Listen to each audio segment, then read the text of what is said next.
ನಮಸ್ತೆ ವೀಕ್ಷಕರೇ, ನಾನಿವಾಗ ಪುಂಡಿ ಪಲ್ಯ ಮಾಡ್ತೀನಿ. ಪುಂಡಿ ಪಲ್ಯಕ್ಕೆ ಹೆಚ್ಚಿ ಸರಿಯಾಗಿ ಕುದಿಸಿಟ್ಕೊಂಡೀನಿ. ಇದರೊಳಗನ ಹಸಿಮೆಣಸಿನ್ಕಾಯಿ ಹಾಕಿ ಕುದಿಸೇನಿ. ರವಾ ಹಾಕಿ ಪುಂಡಿ ಪಲ್ಯ ಮಾಡ್ತೀನಿ. ಉಳ್ಳಾಗಡ್ಡಿ, ಟೊಮೆಟೊ ಹಣ್ಣು, ಕರಿಬೇವು, ಕೊತ್ತಂಬರಿ ಹೆಚ್ಚಿಟ್ಕೊಂಡೀನಿ.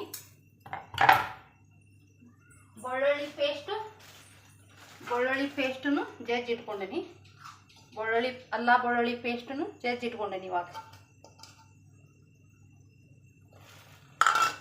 ಇವಾಗ ಏನು ಮಾಡ್ತೀನಿ, ಅರ್ಧ ಟೀ ಸ್ಪೂನಷ್ಟು ಜೀರಿಗೆ ಹಾಕಿದೆ.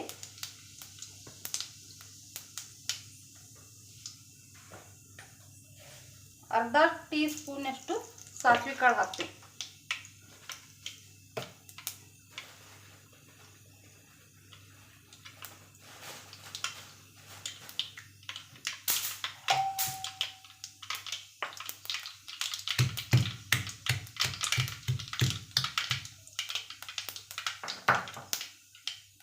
ಇವಾಗ ಒಂದು ಉಳ್ಳಾಗಡ್ಡಿನ ಹೆಚ್ಚಿಟ್ಕೊಂಡೀನಿ.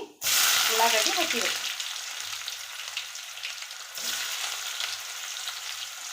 ಒಂದು ಟೊಮೆಟೊ ಹಣ್ಣು ಹೆಚ್ಚಿದ್ದೆ, ಒಂದು ಟೊಮೆಟೊ ಹಣ್ಣು ಹಾಕ್ಕೊತೀನಿ. ಕರಿಬೇವು ಮೊದಲು ಹಾಕ್ಬೇಕಾಗಿತ್ತು, ಈಗ ನೆನಪಾಲಿಲ್ಲ, ಈಗ ಹಾಕ್ತೀನಿ ಕರಿಬೇವನ್ನ. ಬೆಳ್ಳುಳ್ಳಿ ಜಜ್ಜಿಟ್ಕೊಂಡಿದ್ದೆ ಹಾಕ್ತೀನಿ. ಬೆಳ್ಳುಳ್ಳಿ ಪೇಸ್ಟ್ ಐತಿ, ಸ್ವಲ್ಪ ಹಾಕ್ತೀನಿ. ಅದು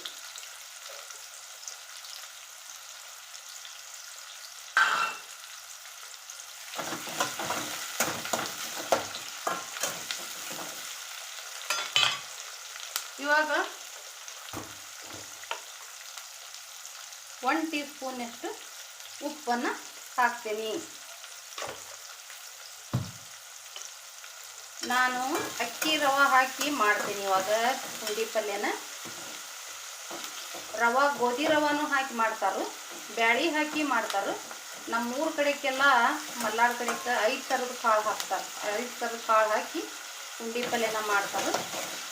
ಧಾರವಾಡ ಕಡೆಗೆಲ್ಲ ರವಾ ಹಾಕಿನ ಜಾಸ್ತಿ ಮಾಡ್ತಾರೆ. ಅದಕ್ಕೆ ನಾನು ರವಾ ಹಾಕಿನ ಮಾಡ್ತೀನಿ. ಅರ್ಧ ಟೀ ಸ್ಪೂನಷ್ಟು ಅರಿಶಿನ ಪುಡಿ,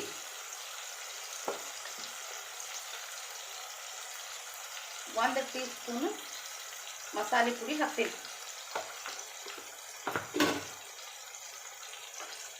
ಹಸಿಕಾಯಿ ಹಾಕೀನಿ, ಅದಕ್ಕೆ ನಾವು ಒಣ ಖಾರ ಹಾಕೋದಿಲ್ಲ. ಇವಾಗ ಇಟ್ಕೊಂಡಂಥ ಪುಂಡಿ ಪಲ್ಯನ ಇದಕ್ಕೆ ಹಾಕ್ತೀವಿ.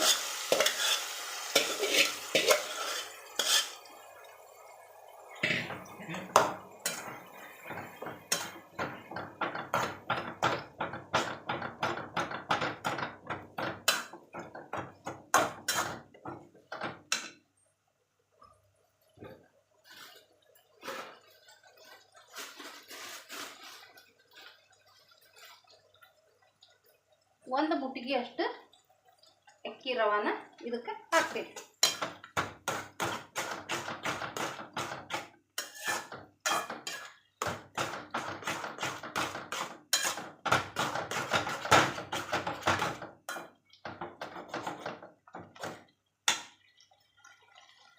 ಆಮೇಲೆ ಹೆಚ್ಚಿಟ್ಕೊಂಡಂಥ ಕೊತ್ತಂಬರಿನ ಹಾಕಿ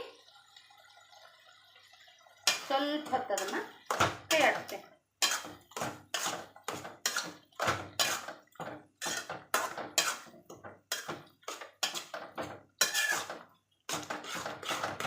ಬಿಸಿ ರೊಟ್ಟಿ ಮಾಡ್ತೇನೆ. ಇವಾಗ ರೊಟ್ಟಿಗೆ ಏನಾಗ್ತೈತಿ, ಇದು ಪುಂಡಿ ಪಲ್ಯ ಚಲೋ ಆಗ್ತೈತಿ.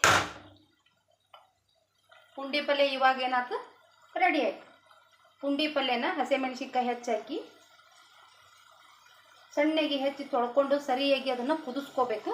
ಕುದಿಸ್ಕೊಂಡು ಉಳ್ಳಾಗಡ್ಡಿ, ಟೊಮೆಟೊ ಹಣ್ಣು, ಕರಿಬೇವು, ಕೊತ್ತಂಬರಿ, ಬೆಳ್ಳುಳ್ಳಿ ಪೇಸ್ಟು, ಬೆಳ್ಳುಳ್ಳಿ ಬ್ಯಾಳಿ ಎಲ್ಲ ಜಜ್ಜಿ ಹಾಕಿ ಒಗ್ಗರಣೆ ಹಾಕಿ ಬೇಯಿಸಿಟ್ಕೊಂತ ಸಪ್ಪನ್ನು ಬಸ್ತು ಒಗ್ಗರಣೆ ಒಳಗೆ ಹಾಕಿ ಆಮೇಲೆ ಅಕ್ಕಿ ರವಾನಾರ ಬಾಂಬೆ ರವಾನಾರ ಹಾಕಿ ಸರಿಯಾಗಿ ಅದನ್ನ ಏನು ಮಾಡಬೇಕು, ಕುದಿಸ್ಬೇಕು.